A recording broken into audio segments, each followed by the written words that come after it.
discussão. Segue, então, com a palavra, vereador Bortola.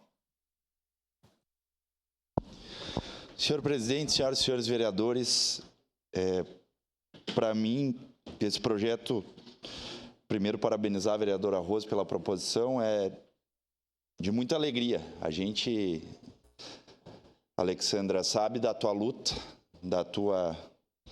Uma mãe guerreira, né? Uma mãe guerreira que não para nunca, manhã, tarde e noite, em prol do Ali.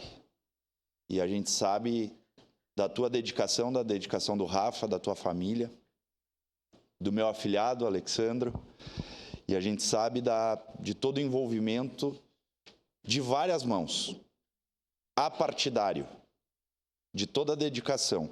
E aqui nessa casa nós tivemos um momento muito bacana esse ano, que foi todo o auxílio que foi dado, não somente por essa casa, mas pela comunidade caxiense até fora, pela questão do Luca, do menino Luca, que nós, graças a Deus, vamos conseguir ajudar.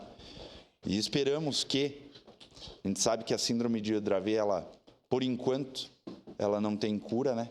Esperamos que um dia tenha e que esse dia chegue logo, mas enquanto a gente não acha um caminho, digamos assim, um pouco mais fácil, mas que a gente consiga sempre reafirmar e expor a síndrome de Dravet num bom sentido, para que a população se conscientize e entenda que a maneira delicada que tem que ser tratado a síndrome de Dravet, a maneira que tu tira 100% do teu tempo para se dedicar em prol do Ali.